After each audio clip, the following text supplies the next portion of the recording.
Welcome, everyone. This is Pilot Niels, and you're listening to LOTRO Players News, where we take a look at the latest news in LOTRO and hear LOTRO players. And this week, I'm joined by Krister, Hello.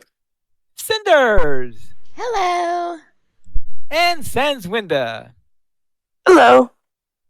Hello, everyone. And it is now time for us to look at release notes. No. I might have made a Yay. cup of coffee in preparation for this. Cup of coffee. I mean, it's decaf, Decaf? but yes. Yeah, okay, yes, okay. Here we are. We have update 44.2.1, which was released on Wednesday, June 4th, 2025. And in this, we have implemented some fixes that aim to correct an issue that causes characters and pets to get stuck in a flying animation.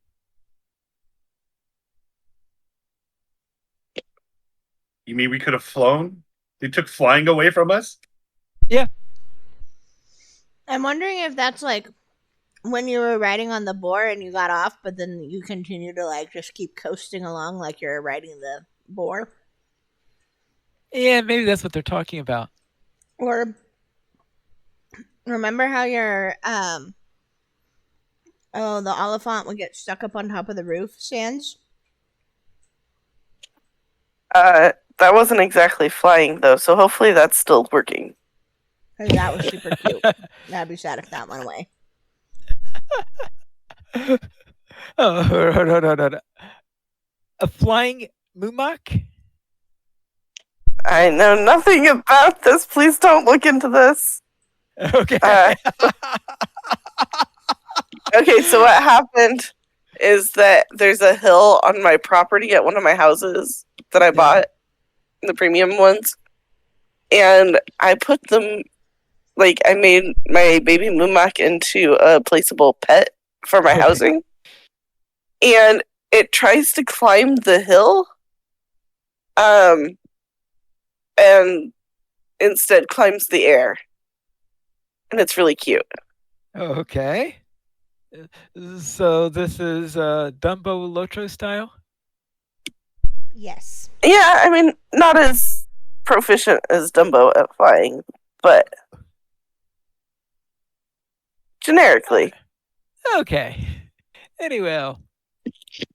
Also, you'd want to see a flock of Mumeks approaching. Just think about especially that. if I get to ride them. You guys live in Eastern Washington, so I've experienced the danger of Canadian geese swarms in Eastern Washington, so I could only imagine a Mumak swarm. Say we Or too maybe have I just wanna be able to ride them. flocks, haven't we, Sans? Yes. But maybe that would get into a whole thing where you could create very fertile regions by directing the Mumak flocks in a particular way. Potentially. Can Everybody you imagine the drop? Fly over this field. yeah. Crop dusting. Mumak style. Ooh, I think I got a new theme to approach my art with. Mumak Flight School. I want to see the written results.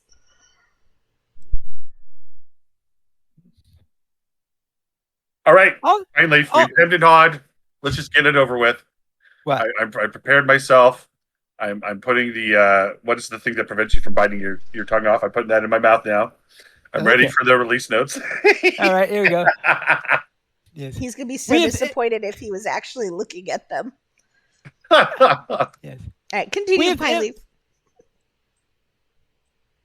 We have implemented some fixes that aim to correct an issue that required us to undergo twice weekly restarts on 4 of our 64-bit game worlds. Note that we will continue to undergo these twice weekly restarts for now. Actually, that last sentence is not true. Everything looked so good on Friday that they decided that they decided not to restart yesterday when they were doing it, so therefore the worlds were not restarted since the time that the update went live. They're going to look at that on Monday and decide whether everything is good enough so they don't need those restarts anymore. So they're going to analyze it. If things degraded over the weekend, then most likely they'll reinstitute the weekly reboots on them. But if everything goes well, as it looked like it was as of yesterday, then we will no longer need those extra reboots for them. And I'm sure that everybody will be happy about that if that proves to be true. Also, concerning Dune Shuma, the King's Fortress, fixed an issue where Weapon Master Makrogab was not taking reduced damage during whirling death. Reduced the health of Weapon Master Makrogab, Rakda Sal, and Methansai, and Kalakul. Iti Milim can no longer use Terrifying Roar while stealthed. It does sound like a rather anti-stealth thing to go around using Terrifying Roar. The Surface Glare Laser will now despawn after 30 seconds and respawn when the boss uses the ability again. Fixed an issue where Weapon Master Makagab and Zidunam, the Spirit Caller, encounters would temporarily reset if the players wipe just as the boss is defeated. I mean, That would be annoying. Yeah, that would be annoying, yes. So you want to make sure that that last player survives past the death of the boss, yes. The Ornikai Trader cache will now be bound to account as intended. Unbound trader caches that already exist will bind as soon as they enter your inventory. For Quest Gunabad, defending the shielded citadel can now be properly completed, and it is now easier to catch the correct fish when next to Dudrad during the Western Rohan quest Everest, the last catch. And that is it for the release notes for this week. What? So, it's a relatively small. You were expecting it to be. Enjoy the coffee. I was preparing for the end of the world. Yeah. I told you you'd be disappointed if you knew what it looked like. But I would like to put my 2 cents in it. If how you can be stealth and war. What if you're a ventriloquist? Ooh. You stealth and then you roar from across the room all of a sudden. I could see some, kind of like how the burglar can throw a rock and everybody thinks it's from somewhere different. Yeah, why not? You throw your voice. Okay. Anyways, that was my 2 useless cents. So. All right. I suppose that's possible. Now, I'm looking at the upcoming event schedule, and I noticed that the Midsummer Festival is starting on June 19th. So it sounds like then probably June 18th is probably going to be the next update. So that'll be 2 weeks from now where I will be reading any release notes that come out of that.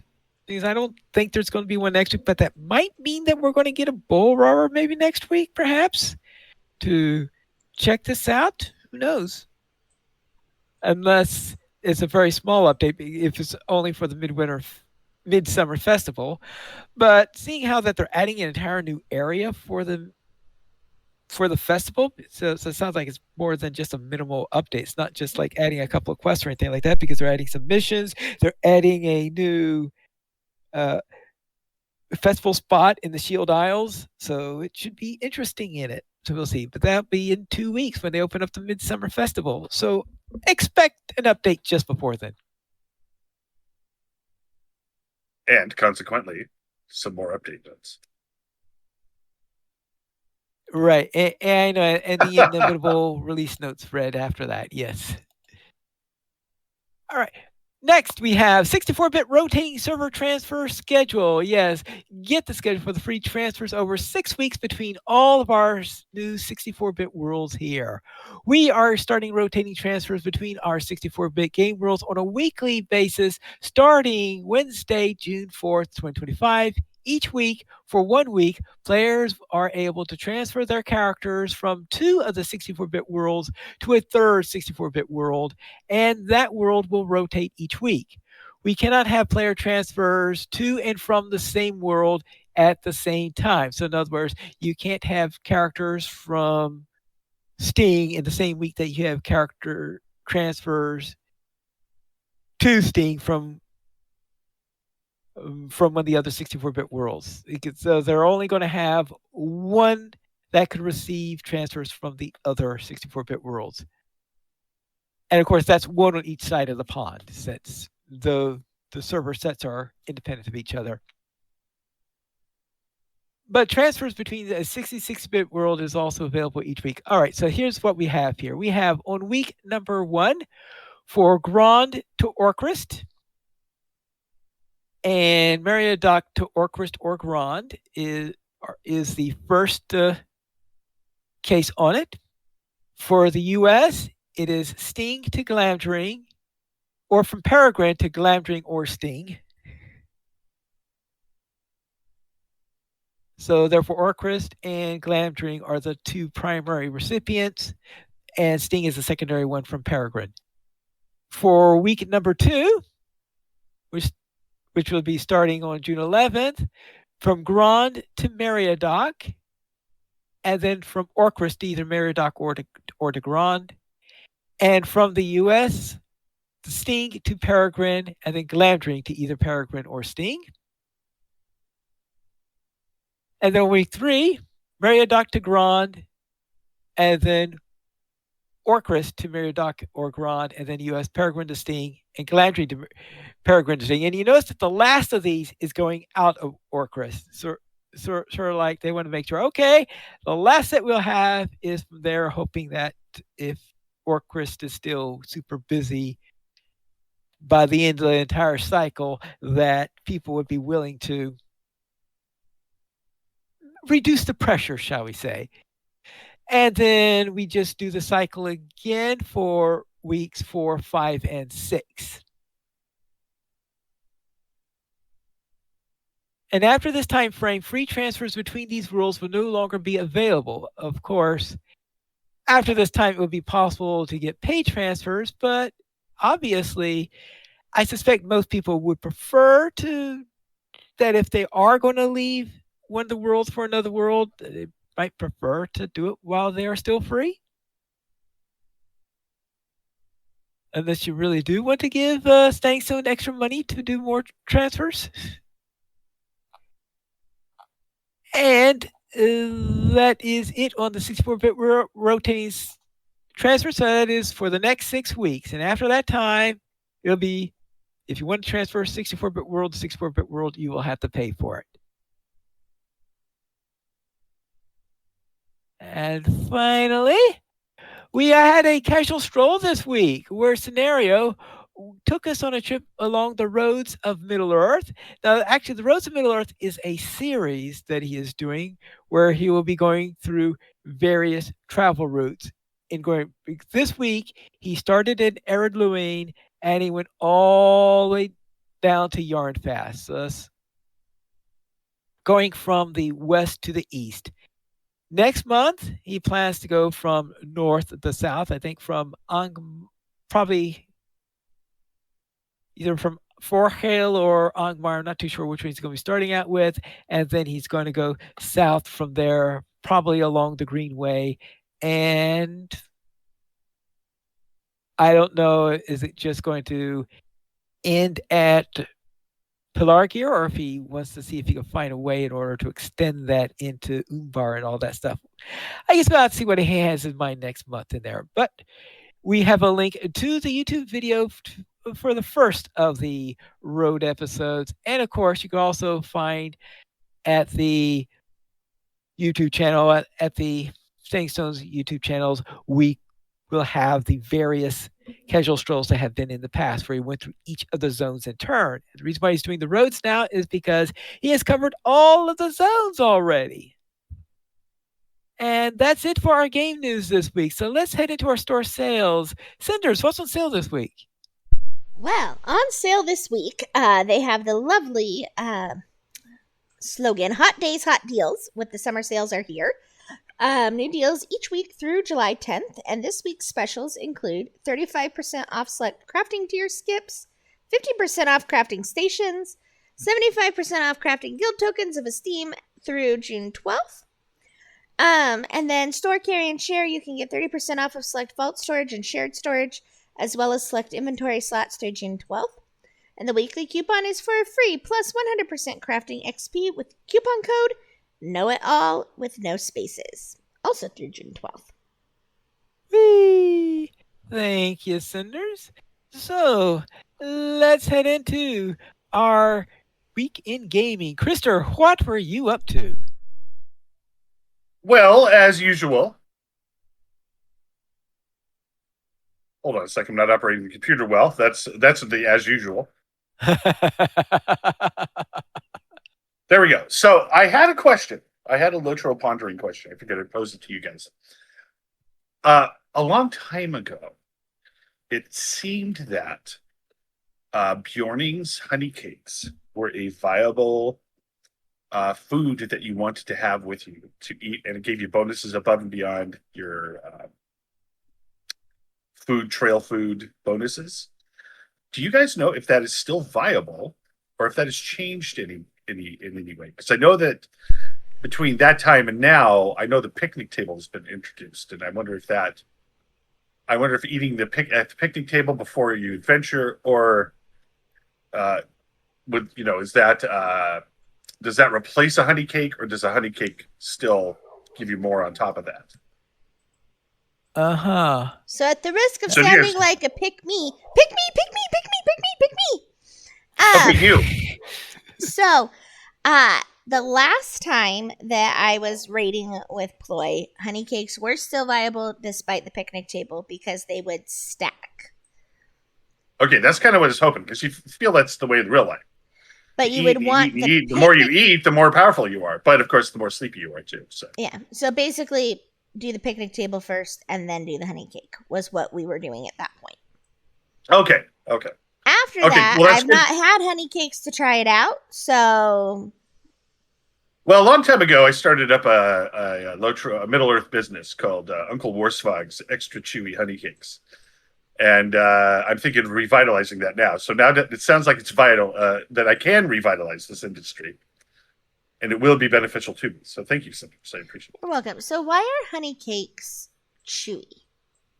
I feel like they should have the texture of cornbread. There are many questions in life, and some of them you just don't really, truly want to know the answer to.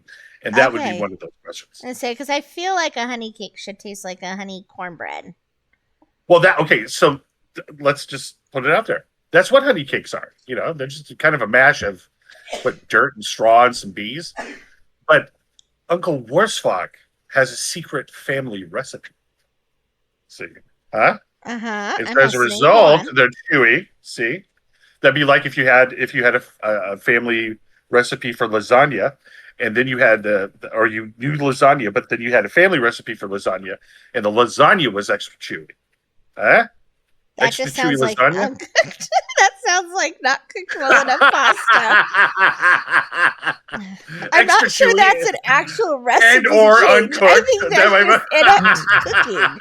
Well, maybe by chewy he meant al dente. Well, there you go. See. Okay. Pilot's getting it. I can't just say, "Hey, it's a pile of sticks with some bees in it. Put it in your mouth."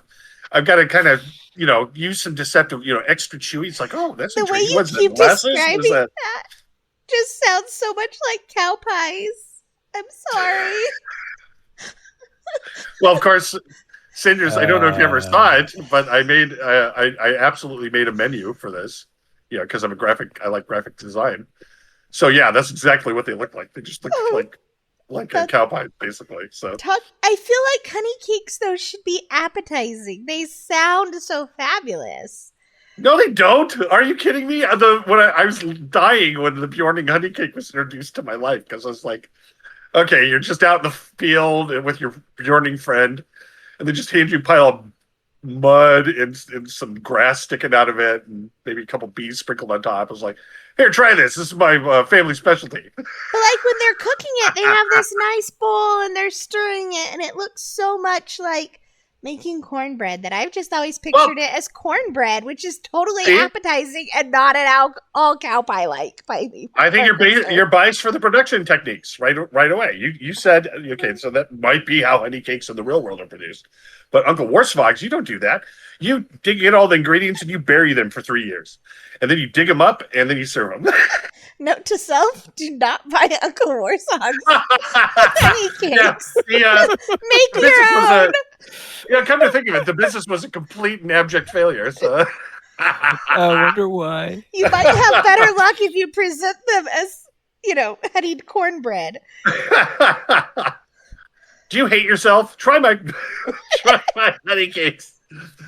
All right, so so thank you for the contemplations there with the honey cakes and the beerlings. That's awesome. And I also in Shrouded, I finally defeated the dragon. It had defeated me several times, so it was very satisfying. And then been playing some ESO lately. And my orc just is awesome. Orcs in ESO are awesome. And so, Cinders, what were you up to this week? Well, so I've played some Stardew Valley this week with Pineleaf, and we've nearly made it through Spring 3. And I decided that if Pineleaf was in the process of doing completionisty things, not actually completionist things, completionisty things, that I too would participate in starting with acquiring all the star drops and all of the stuff that goes into that, like doing all of the fishing and things like that. And I am currently in the process of wooing a character to turn them into a spouse. I've made it to 5 hearts. So 3 more to go. And then in LOTRO, I did attempt to arrange some shenanigans, but I couldn't get enough people together for Cinders hasn't done it run. So I'll have to wait till the next shenanigans shows up. And then in Shrouded, there was lots of shader loading with an update and then more with a patch. But I should be able to play now because I found out about it early enough, thanks to Sans, that I was able to get it updated and ready to go overnight. So I didn't have to try and do it right before we were ready to play. Sans, how was your week? My week was pretty good. I did some cooking in LOTRO. I did some exploring in World Boss killing in ESO with Grandis. And did some farming and fishing in Stardew Valley. How was your week, Pineleaf? Right. I'll begin with my lore master who completed the epic quest for Eastern Rohan. So that means I'm now exiled from no, you cannot cross this river. And then my mariner rescued several rangers.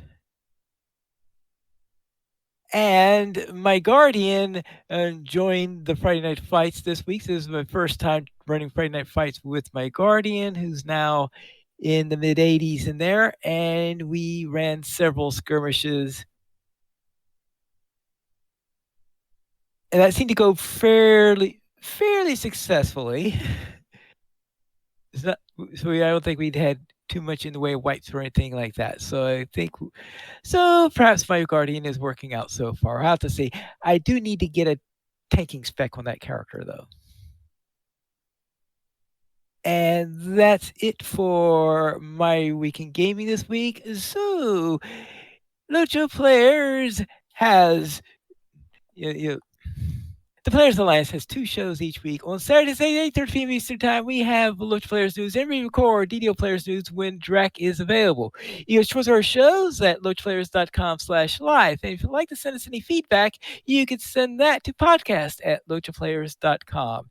And that is all for tonight. And this is Pineleaf Needles reminding you to skirmish responsibly.